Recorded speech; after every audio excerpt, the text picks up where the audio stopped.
Yo, what's up with y'all boys and girls, man? Hey, it's Jay Briggs here with picks from the DawgHouse NFL edition. I'm Jay Briggs, and y'all know who's with me, man. Money Man Mitch and Big Al McMorty. Mitch, what's happening? How you doing this week? Nothing much. Ready for another week of NFL after a very slow start to the season. I'm finally on the winning side of things. I'm still getting juiced a little bit, but I am, what am I, 13, 11, 12, 13 and 3, my last 16 NFL premium selections. So finally getting there.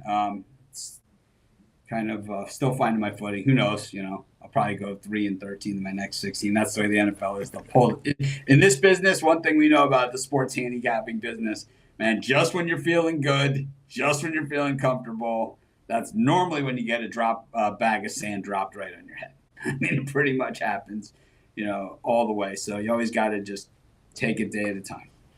There you go. There you go. Hit the nail right on the head. Big Al McMorty, how you doing today, sir? Doing well.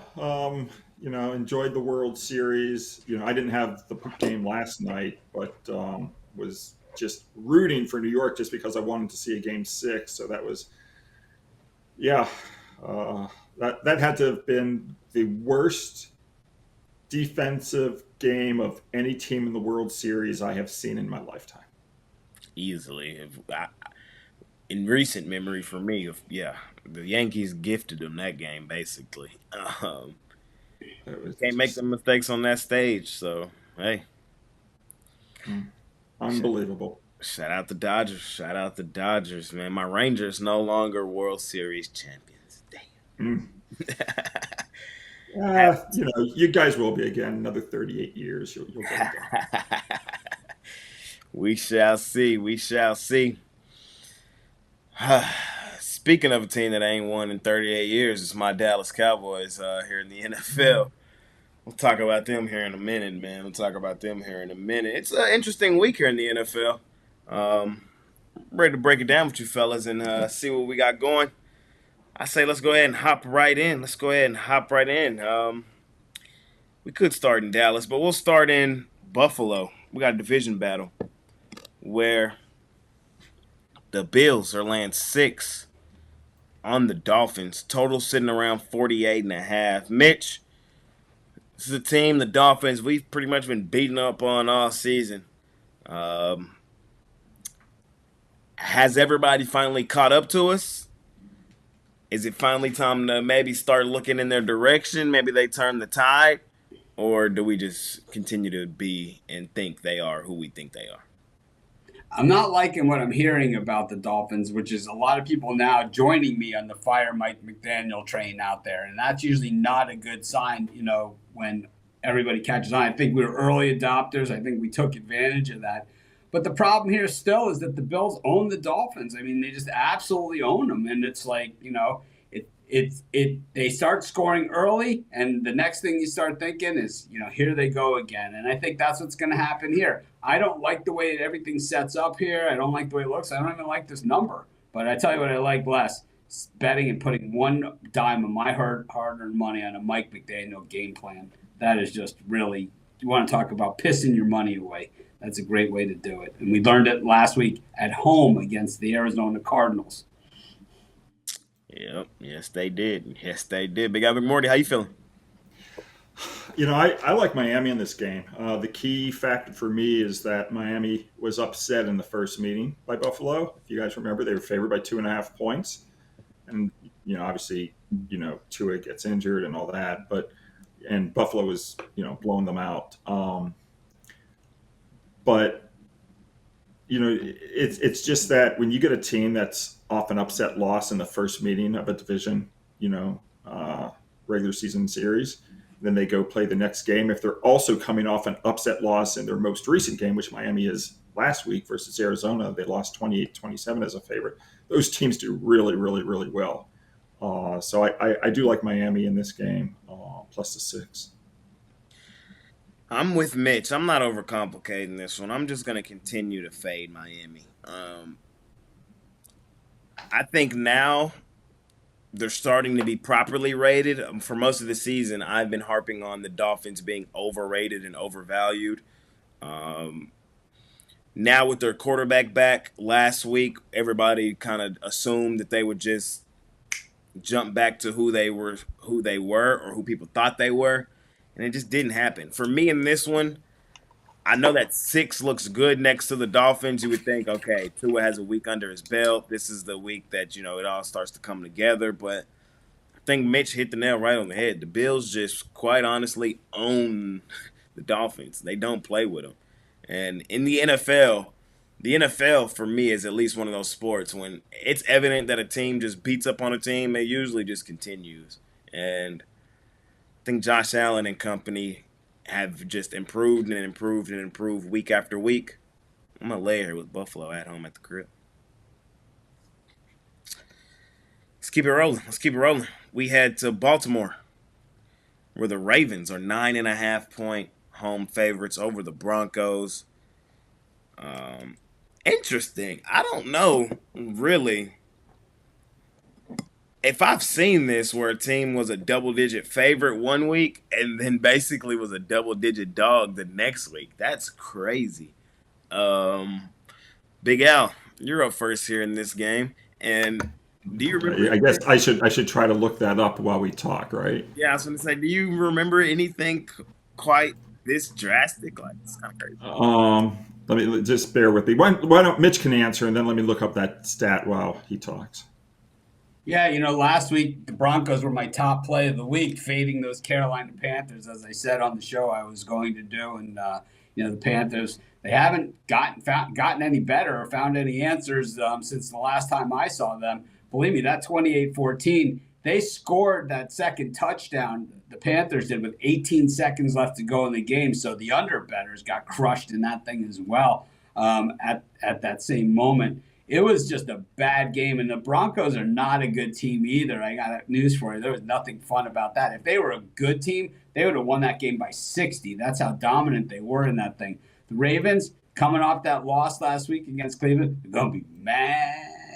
All those things. And I think even more so than them being mad, I think that defense up against Bo Nix. Bo Nix is a rookie. We've seen some good stuff out of him at times. But I think it's one of those games where it's like rookies are taught to throw the ball away and do those sort of things. And I think maybe a little too much throwing away the ball in this game because I think the heat is going to be on. I'm going to take the Ravens in this one. Fair enough. While Big Al continues to look at that, this game's tough for me, honestly. I would right now today. I'll have a better feel for this game come Sunday on the morning show. But right now today, I'm leaning Broncos. I just think that's such a drastic jump in point spread. The Ravens are the better football team. I do expect the Ravens to bounce back and win this football game. But laying this many points, I'm just not quite there. This Broncos team, I think, is decent. They're not great, but they're decent. This defense is really what has surprised me this season.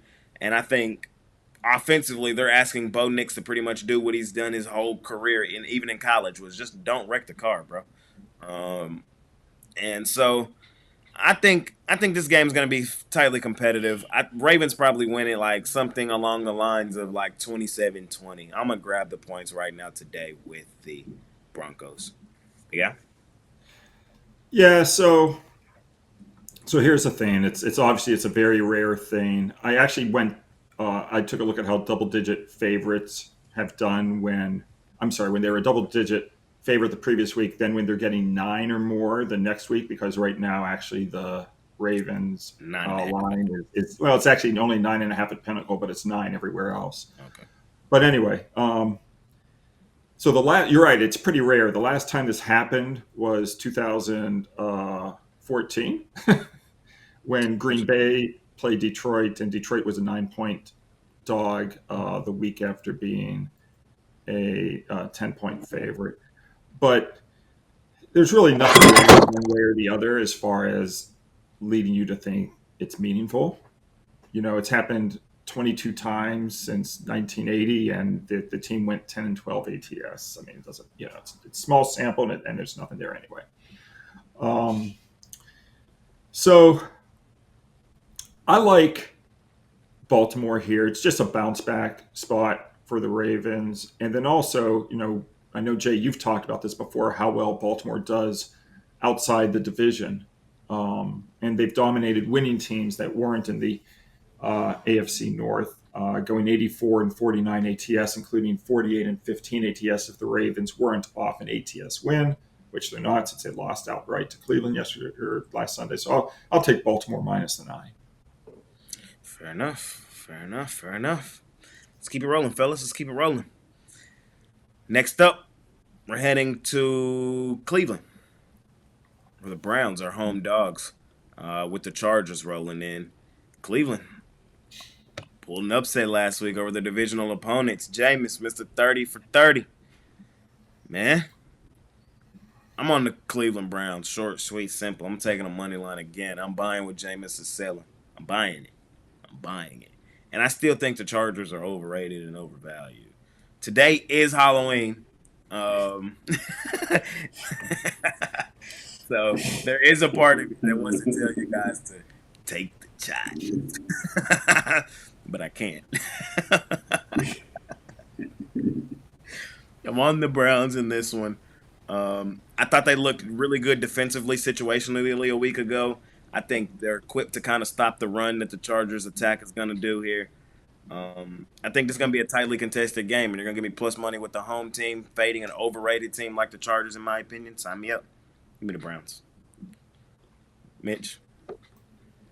Yeah, the thing is we do have a few Pick Dawgz traditions, and one of those is Halloween week that we oh boy, my trick or treat special. Take the Chargers. I got to take the Chargers in this spot. They're the better team, and I think with the Browns coming off of that win against the Ravens, it's kind of like that, anytime you got that team, any hype, anything going on like that, always going to be valued to the other side. I call it the Banchero syndrome, right? It's like he scores 50, the other night you take the other team, and I'm going to continue to do that. We know Jameis Winston. Right, he had a nice game against the Ravens. It wasn't spectacular. It was really the defense came through, and also the Ravens making a lot of mistakes on their own, and really some bad play calling there as well too. I'm gonna take the Chargers. Yeah. Shout out Brian Biller, man. Shout out Brian. Al, what'd you like here? I'm not taking the Chargers. I'm not taking Cleveland either, so I'm trying to trick you. Yeah, the Chargers went under the total of 41.5 last week versus New Orleans. They won 26-8. I actually had the under in that game as one of our premium plays. That was the Chargers' 6th under in their last 7 games, and for the season now, the Chargers have gone under by an average of 8.1 points per game. So I think a lot of people will look for yet another low-scoring game, especially because the Cleveland Browns are 5-3 to the under themselves. But NFL teams that have gone under the total by an average of at least 7 points per game at game 8 forward, as the Chargers have, they've then proceeded to go over the total 59.2% of the time. So I'm going to take it over the 43 or 43.5. All righty. Let's keep it pushing. We got a division battle, man, where the Saints are 7-point favorites over the Panthers. Total 43.5. Mitch, man, we got one team here that's lost 6 games in a row, and they're favored by 7 points. You laying it? It is the Panthers. They're on the do not bet list. Well, they're not just on the do not bet list. They are number 1 on the do not bet list, and they're there for a reason. Last week, I begged you guys to take the Broncos. I pleaded with you, and I also said there'd be no sympathy for the Panthers takers in that game. And I'll tell you what, there'll be no sympathy for the Panthers takers. But the thing is, the Saints are just terrible also. I mean, they're so bad. I don't think this, you see teams that start strong and then all of a sudden fall off a cliff and whatever. This is like one of the steepest falls we've ever seen because they started so strong in their first 2 weeks. Of course, one of those games was against the Giants. But the thing is like they went so far off the cliff. I don't know. I think this game's an under. Bryce Young is he's allergic to the end zone. And it's going to be tough for the Panthers to score many points in this thing. Meanwhile, the Saints, they got nothing going on. Taysom Hill is back in. That should help things a little bit. But I don't know. Derek Carr is coming back as well. Yeah, but they're still ass. These are two bad teams. I'm not laying 7 points on the road with the New Orleans freaking Saints. That's for sure. Even against it is against the Panthers, but I like the under. It's maybe the Saints. I mean, maybe. Big Al. Anything but the Panthers. Oh, well, unlike you guys, I don't have a do not bet list. So we can get you one if you need it. Yeah, no, I don't know. I mean, I've got an extra one of these lying around. Just I'm going to beat the same drum I've beat for 4 years here. The Saints scoring margin is minus 2.62 points per game, and I am not laying this many points with teams with negative scoring margins. And 7 is my break point, right? So when you get teams that are favored by 7 or more points that have negative scoring margins, they've gone 236 and 319 ATS since 1980, including 10 and 28 ATS on the road versus opponents off back-to-back losses. We saw the same situation last week when the Jets were favored by 7 points at New England, even though the Jets had a negative scoring margin of minus 2.42. And we all saw what happened to the Jets. I don't mind if you're going to lay 2 points with a bad team, 4 points, 1 point, whatever. I'm not laying 7. Okay, it's just a horrible idea. I'm taking Carolina. Can't lay extended numbers with bad teams. Short, sweet, simple. I'm on the Panthers, Mitch. Don't cook. Oh God, no sympathy, man. There'll be no sympathy. It's like and look, y'all know me, man. Y'all seen me chase this last season, this season. Oh my God. So there's only one way to really just end it. We got to end it. So we got to take the Panthers outright on the money line. That'll be the only way. We win an outright money line on the Panthers, we can finally put it to bed. No. We can finally. I'm saying personally, I can finally put betting the Panthers to bed. Like I know, but they have the ability. They have the ability to take it all the way home with the 1 win, 1-16. They have it. They have Bryce, if you're gonna get one, it's here. Your division rival. They're back overrated, overvalued. You're at home. Come on, man. Let me 3rd and 9. He throws the ball away. He throws it away. It's like, what is he doing, man? Let me also bring up one other, intangible. These two teams met in week 1, and the final score is 47-10. I mean, that's some big-time revenge for that. I think Carolina gets the job done. Come on, Carolina. They picked up 37 points of offense over the last few weeks. I don't think they've scored that many points since that game. They stink. They stink, man. It's like I have this list. This list sits on my desk for a reason. It's like take all the guesswork out of it. Last night, Wizards, Hawks. Oh man, the Wizards stink. Oh, not that bad because I got the Hawks right here. It's like it's how you do it. Yes, sir. Let's keep it rolling, fellas. We head to Cincinnati where the Bengals are 7-point favorites over the Raiders. Total 46.5. Big Al. That game between the Bengals and the Eagles was competitive first half, and then all of a sudden it wasn't. Yeah, I didn't watch it. But I like taking teams that get upset. It's one of the things I like to do in the NFL, and they were upset by the Eagles last week. And when you get I also like looking at the magnitude of the loss. So when you get a team off a 20-point or worse upset home loss, those teams have gone 68 and 41 ATS in the next game. If the line was single digits, which this game is, I'll take Cincinnati. Man, them Bengals, man. I don't know. They just fell apart. Quite honestly, second half. But I think they get their shit together. We kind of heard Burrow say, it's 10 to get in, and we ain't done yet. So I think they come out. I think this is a chemistry building game for them. This is going to be the game that propels them for the rest of the season. This is the galvanize the troop style game, I think, for the Bengals. Because if it's not, then it's the exact opposite. It's the nail in the coffin game. It's the season's over game. So very pivotal spot in the season for the Bengals. I trust this team. This is a team that usually when their back's up against the wall, they come out swinging and come out on the right side of things. So they're going up against a bad football team in the Las Vegas Raiders. They just don't have the guys over there, quite honestly. It's all it is. And their main guys are banged up. It's not looking good for Vegas right now. They're in the Shador Sanders sweepstakes. I'm taking Cincinnati Bengals. I'm laying the points here. Mitch. I'm taking the Raiders. This is a lot of points to be laying in the NFL this year, over 7, especially with a 3-win team like the Cincinnati Bengals. You know, I just think it's too many points. Obviously the Bengals could be a different story. They hold on to that, snap for the field goal, the winning field goal against the Ravens. They're a 500 team at this point instead, 3-5. The thing is, they didn't. And I'm going to take the Raiders. I just think that the Raiders also have been banged up too. And getting Crosby back in there and all that other stuff, it certainly just helps this team. And I think it's just closer than the number. I think the Bengals probably win it on a late field goal.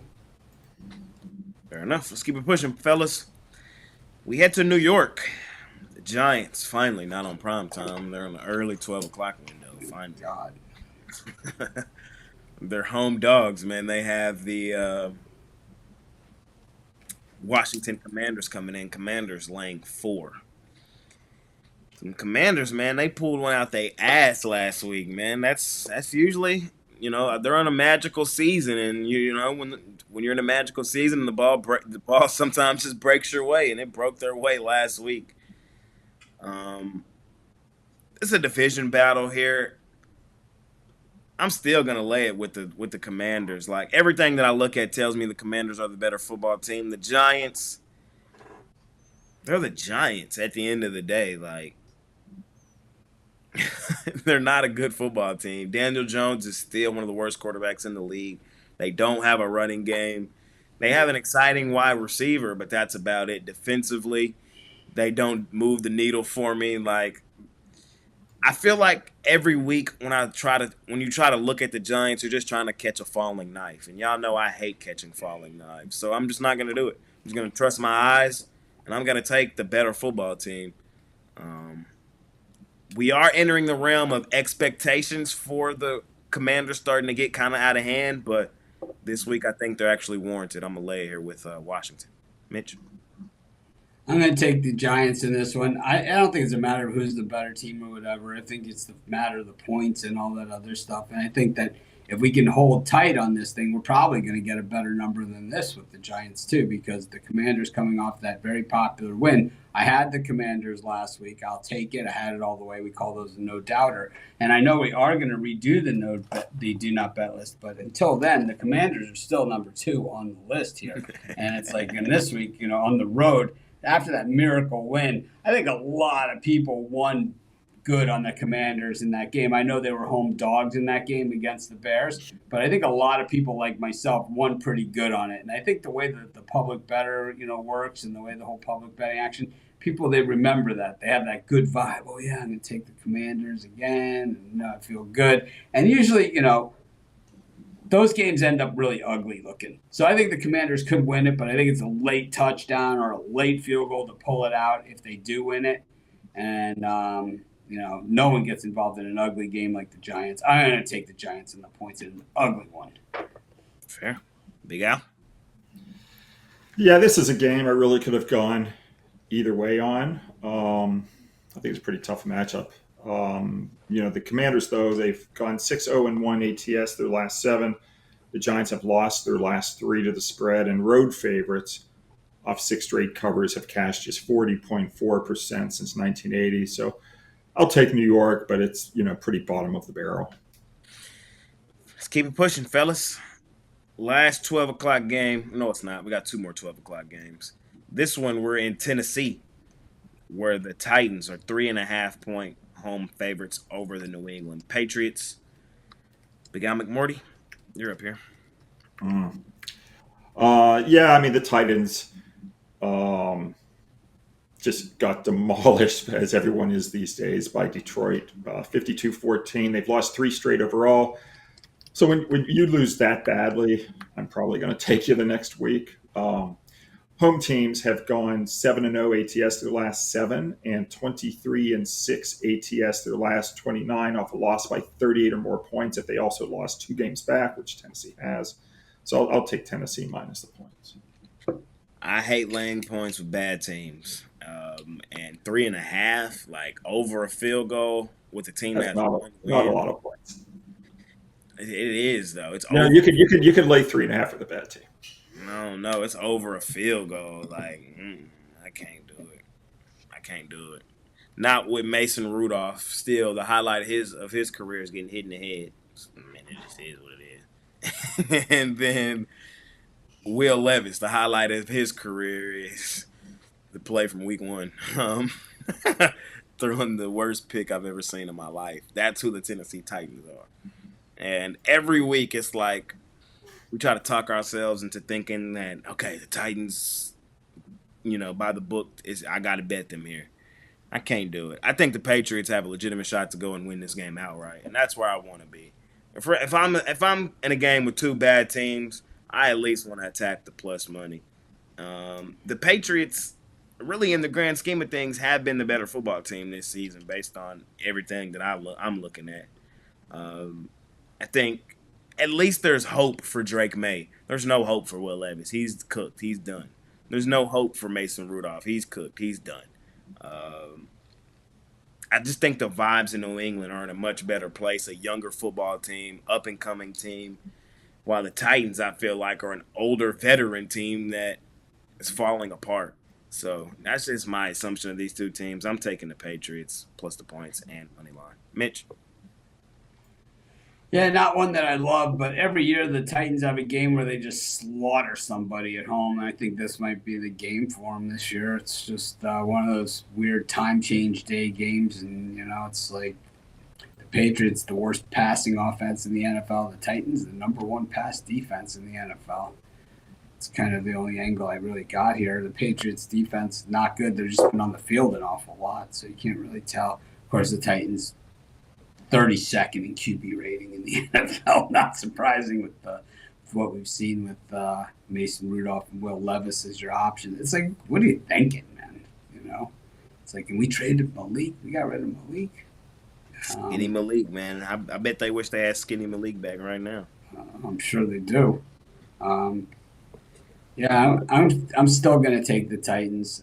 I thought when the Patriots beat the Bengals on opening day that would be their only win. And then last week I took the Patriots against the Jets, which I'd take just about anybody against the Jets. But the thing is I'll take the Titans in this one. I'd take the Titans against the Jets also. Last 12 o'clock game on the slate, man. We got my favorite team, the Dallas Cowboys, out on the road facing the Falcons. Man, I'm taking Atlanta here. I'm laying the points, bro.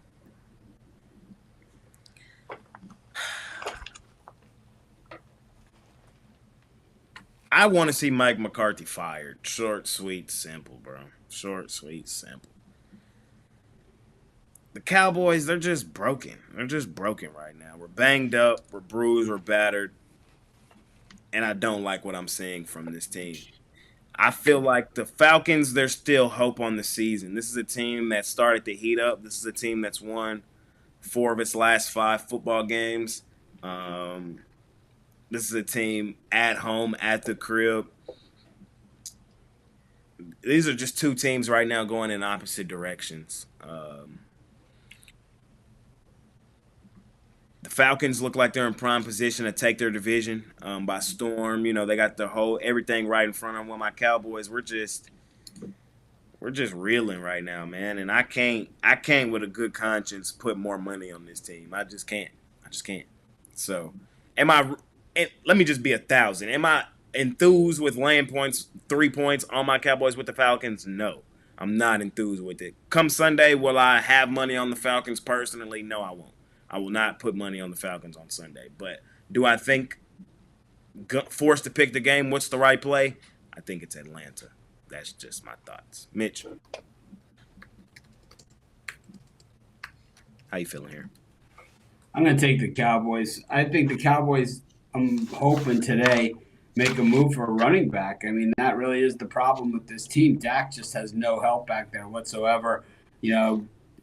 Bringing Zeke back in might have, brought them a couple fans, and I don't know what it would do, but it's like he doesn't have it as an every down back anymore. He's like a goal line situation guy, which is where he was when he left Dallas.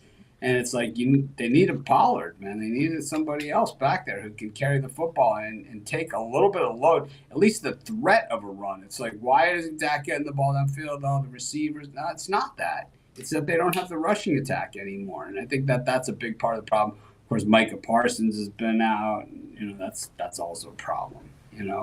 But I think, seeing Bijan Robinson on the other sideline, they'd be like, why didn't we take that guy, right? He was there. But anyways, I don't know if he was there when Dallas drafted, but the guy could trade it up for him or something.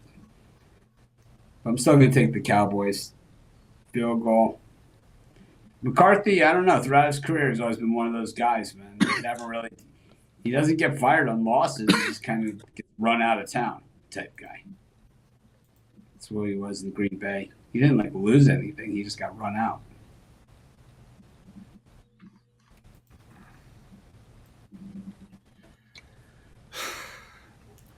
I'm gonna look at the total in this game. I like the under primarily because Dallas comes into this game off back-to-back high-scoring affairs.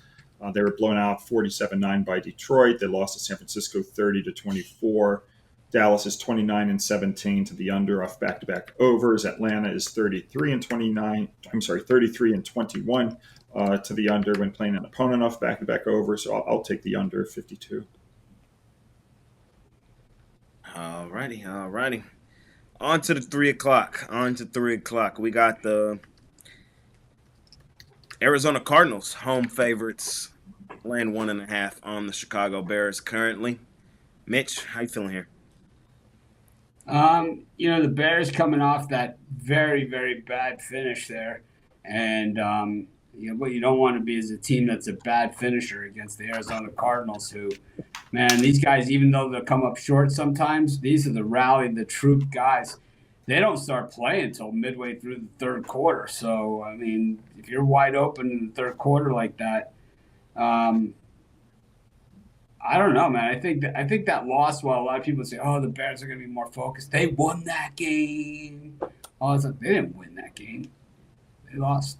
And they put themselves in position to lose. And up against a guy like this that, I mean, it wouldn't have to have been a Hail Mary if it was him. It would have been a dart. And that's how this guy throws it. It's just a little different. Weird, right? Because, he could throw it 50 yards on a rope. And we saw it last week in that game-winning drive against Miami. I mean, that's what he was doing.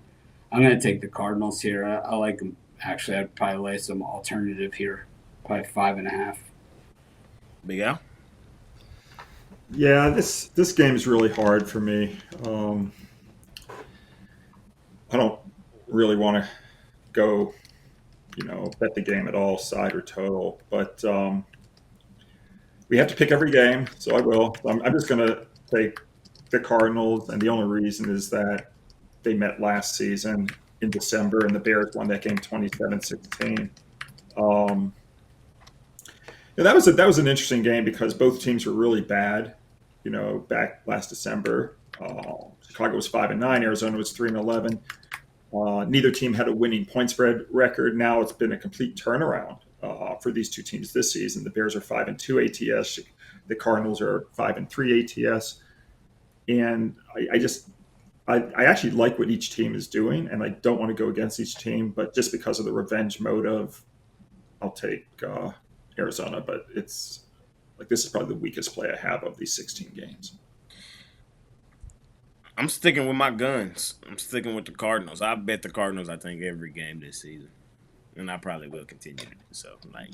They just on my list of teams, man, that and they made me some money this year. And I think I faded Chicago pretty much every game this season. So I'm just sticking to what I've been doing. I still think the Bears are overrated and overvalued. And when you look at their season, they ain't played no damn body. I still believe that. They ain't played nobody. They played Washington. They lost. Yeah, I know, but that was a pretty good loss. Yeah, I A mean, good loss. You context sound like is what. Bitler. It was the proper play. It's like you lost, man. There's No, nothing no, proper about it. I understand that, but what I'm saying is they were one play away from being 6-1 ATS this season. I just think at some point you just got to give the team props. I can't not for the Bears. They ain't played nobody. You know what I mean? You play. You can only play who you play. I just don't, like I said, I don't want to go against Chicago. I don't want to go against Arizona. Like you guys have your do not bet list. I've got my do not go against list, and both of these teams would be on it. Fair. Chicago's still on my need to fade list because I love fading teams that are overrated and overvalued. And they were overrated and overvalued a week ago.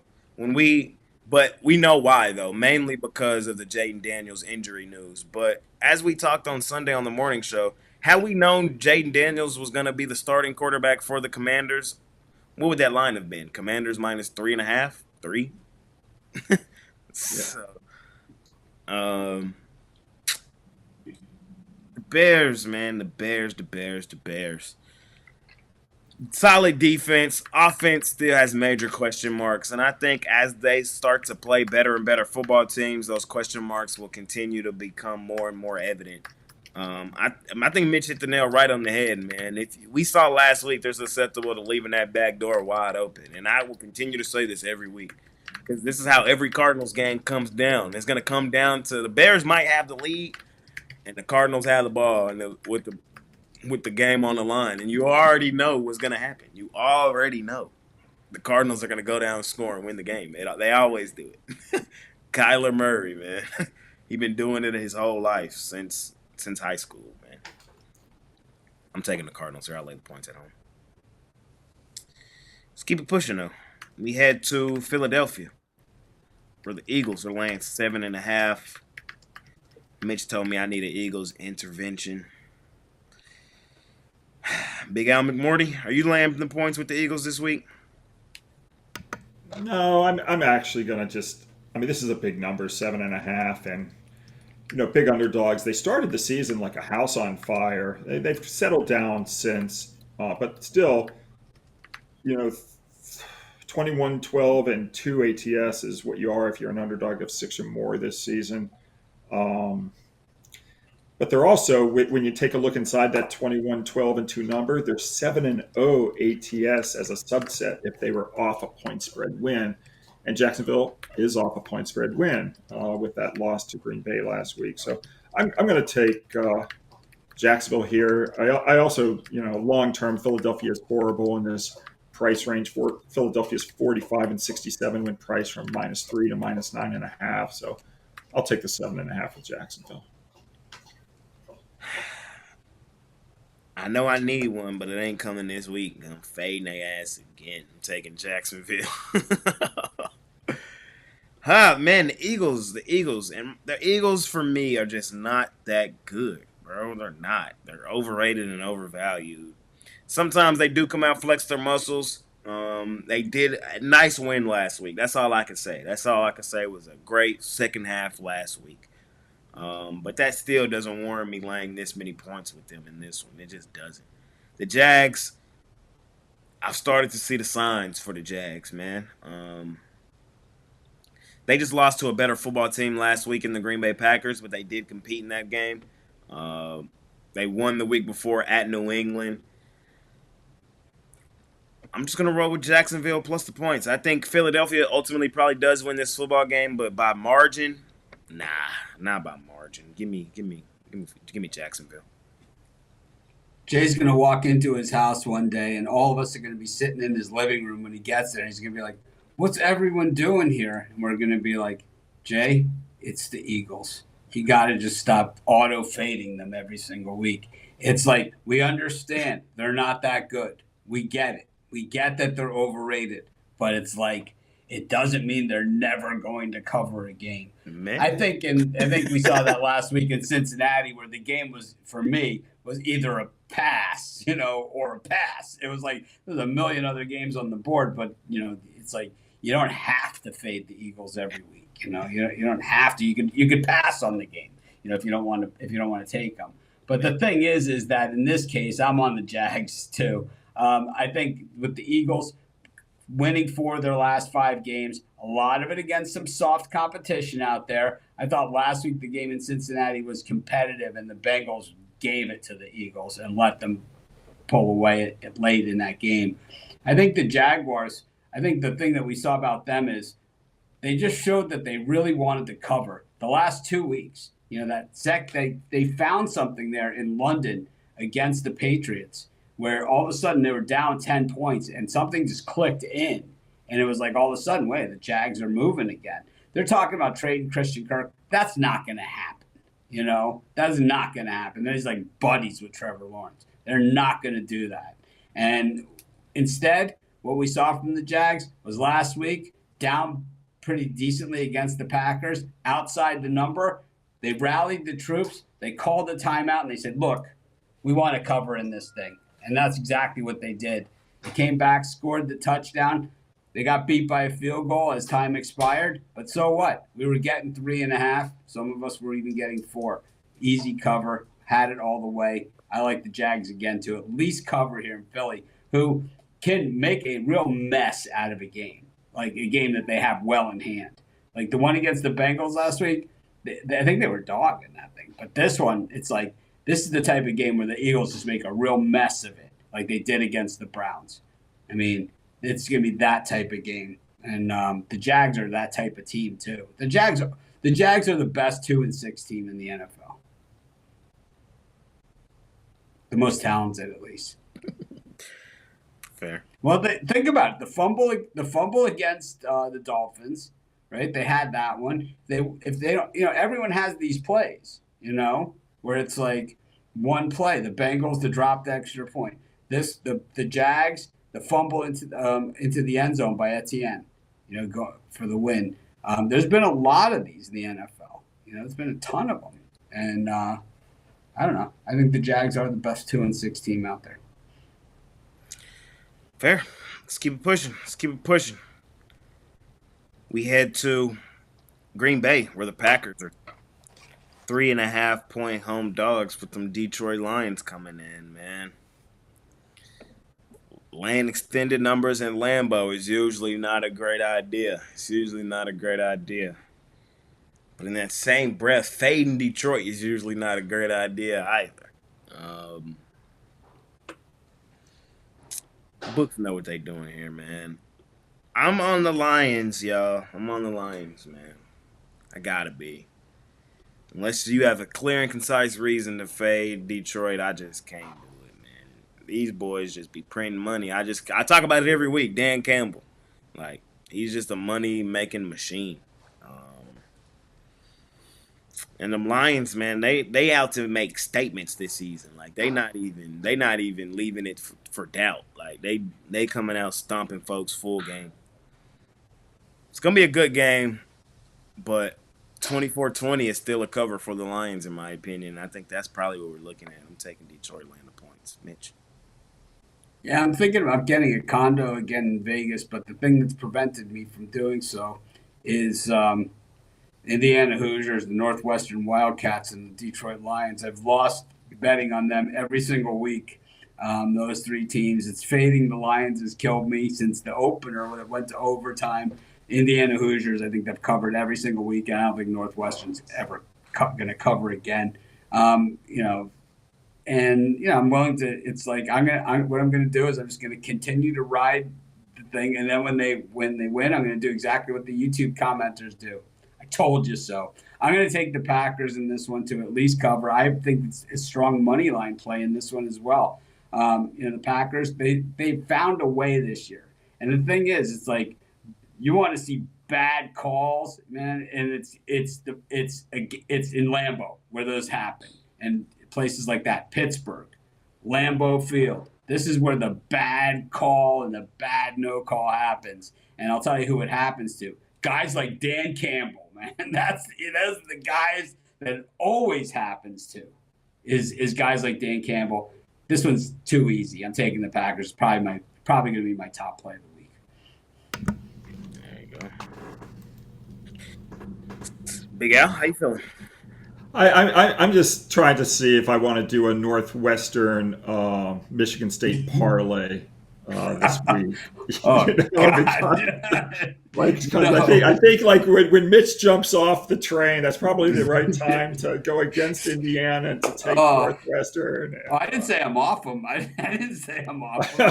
I'm gonna keep going because I got to ride it out. And then when they win, Okay, it's like I'm just making sure. I told you so. Okay, I'm just right. I just want to make sure. I'm riding it all the way to Columbus. That's when I'll get on Indiana. It is at Ohio State. Yeah, I mean, for me, this is just an under game. You've got a competitively priced division matchup, with point spreads below 5, with two good teams. These are, pretty much automatic under bets for me. You also have the fact that Detroit's coming off 4 straight overs. Those teams have gone under the total more often than not. So I'll take the under 48.5. We go to Seattle, where the Seahawks are home dogs to the Los Angeles Rams. See the Rams favored by 1.5 right now currently. But I'm also seeing like Seattle money line like even money. So like, this line is kind of all over the place.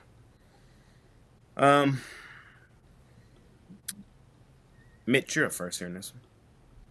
Yeah, for me, the Seahawks have just been terrible recently, just absolutely bad. Doesn't make the Rams any better. I mean, the Seahawks are 4-4. The Rams are 3-4. I understand. Oh, Cooper Cup's back and Nakua, whatever. So what? I still think the Seahawks receivers are way better than the Rams receivers, top to bottom too. And I'm going to take the Seahawks in this one. This is the type of game that they win. These divisional road games, whatever, it's like just take the home team, especially if it's going to be close. If the odds makers suggest it's going to be close, you just take the home team. It's NFL 101. Big Al? Well, I mean, the Rams have been installed as a road favorite, notwithstanding the fact that they have a negative scoring margin on the season, minus 4.28 points. And obviously, I've talked about how I don't like laying 7 or more points with teams with negative scoring margins, but I don't have a problem laying less than 7 points. And even if that team is on the road, and indeed, if you take a look at how road favorites have done with negative scoring margins, when they're laying less than 7 points, they've gone 363 and 309 ATS. So again, 7 points is the break point for me. And the other reason I like the Rams here, guys, is that they played last Thursday. Seattle, of course, normal schedule, playing on Sundays. When you take a look at how teams off Thursday games do versus unrested foes who played on Saturday, Sunday, or Monday in the previous week, those teams coming off the Thursday game, they've got a slight edge. They've gone 350 and 312 ATS, including 137 and 107 ATS in division games. So, yeah, just the schedule alone is going to point me toward the Rams here. I'm on the Rams as well. I like the Rams here, though, because when I look at this NFC West, this division going to come right down to it. And the Rams ain't dead. Boys ain't dead. The Rams could lucky win this game and take first place in the division. I think is how they're in fourth, or the win here puts them first. And I think they get it. Here's why: we got a first-year head coach going up against who I still think is one of the best in the business. Like one of the best. That was the other reason I like the Rams. We got a first-year head coach going up against one of the best in the business, and that's Sean McVay, who just puts his teams in favorable positions to win.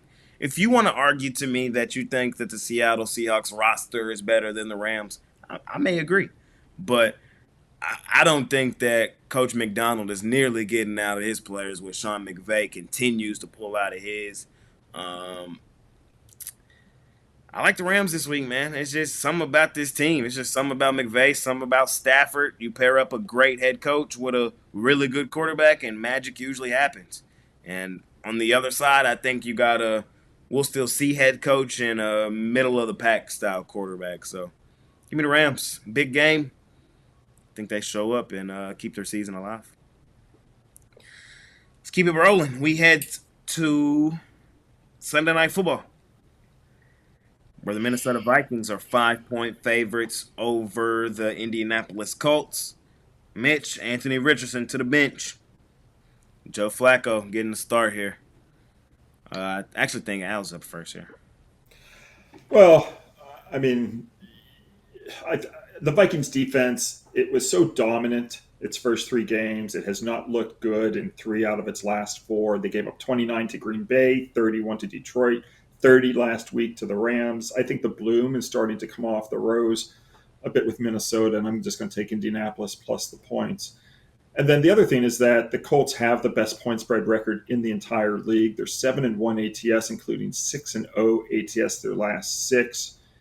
And teams actually do well in weeks 9 and 10 with really good point spread records, like the Colts or even the Commanders, for example. I'm going to take the Colts. They did lose last week to Houston by just a field goal, but they're 59-33 ATS off a straight up loss. So I'm not going to step in front of Indianapolis.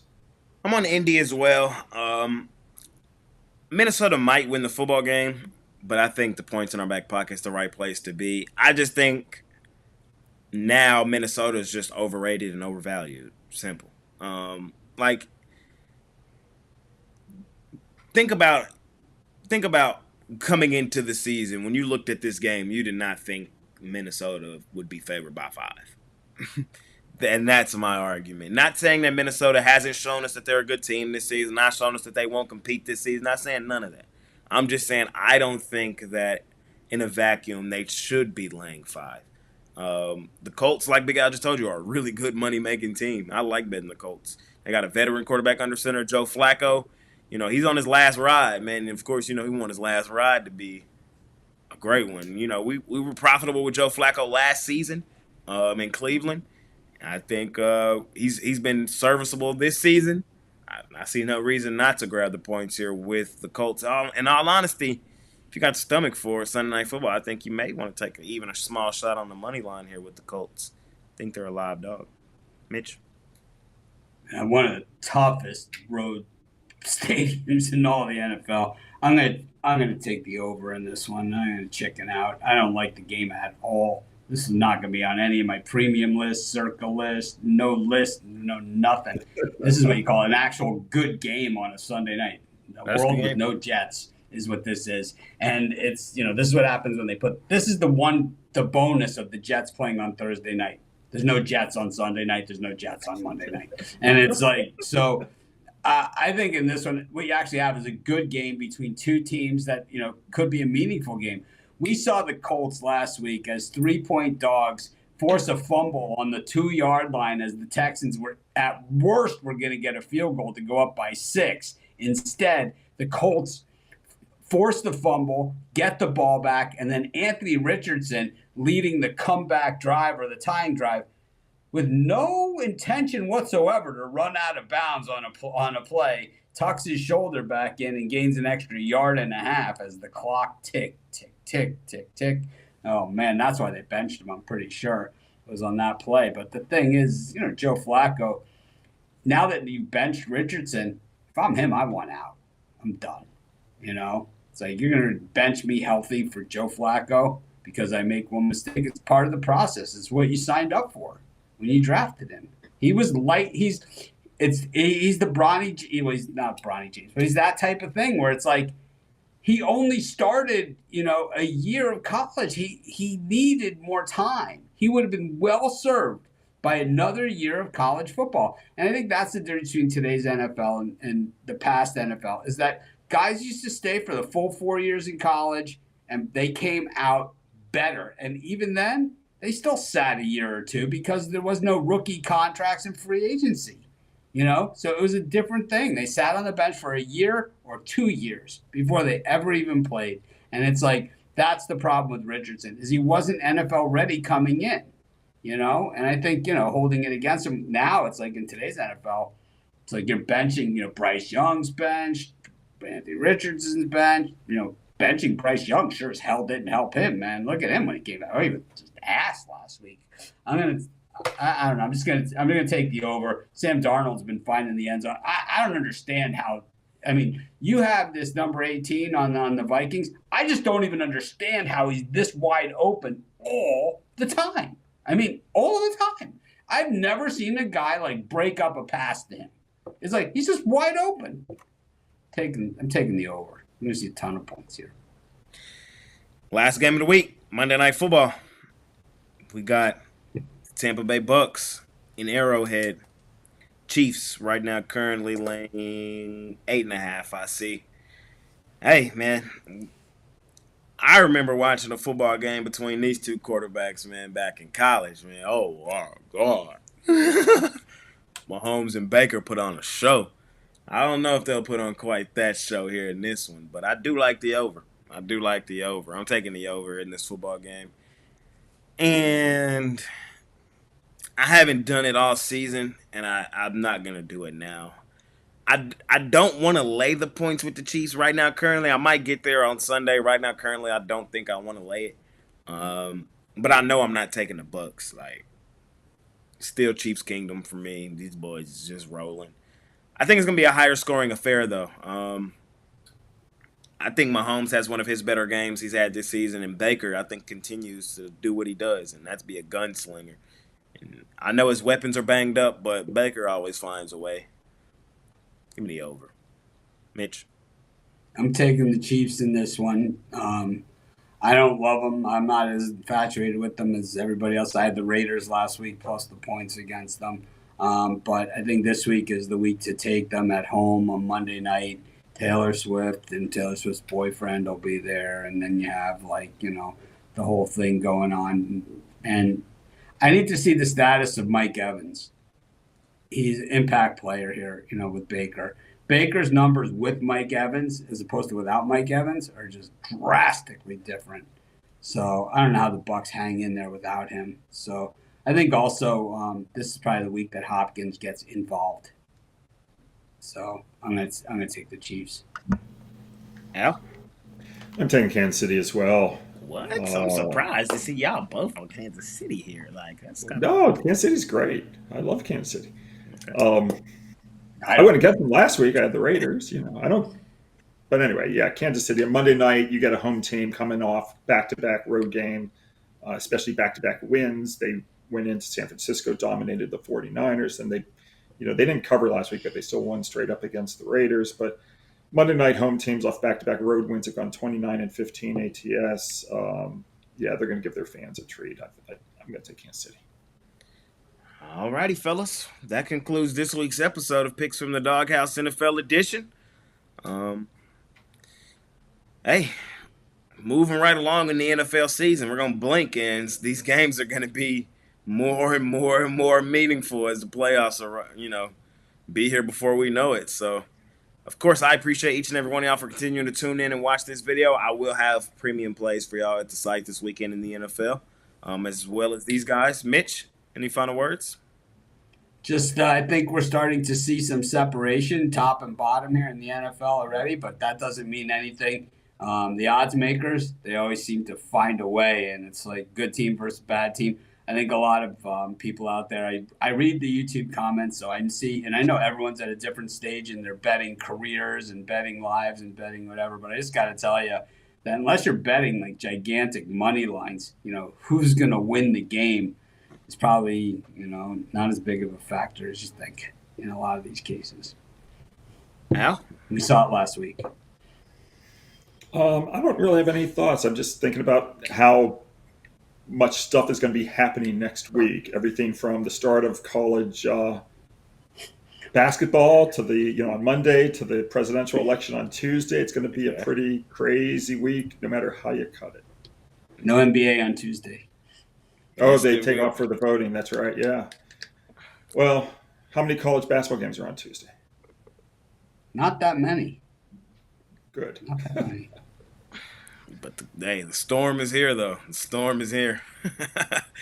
Of course, we'll still be covering it all, breaking it all down here at Pick Dawgz, your number one source for everything. We appreciate each and every one of y'all, man. We'll see y'all next week here on Picks from the DawgHouse NFL Edition. We'll see you throughout everything else we do here, man. We're out of here. Peace.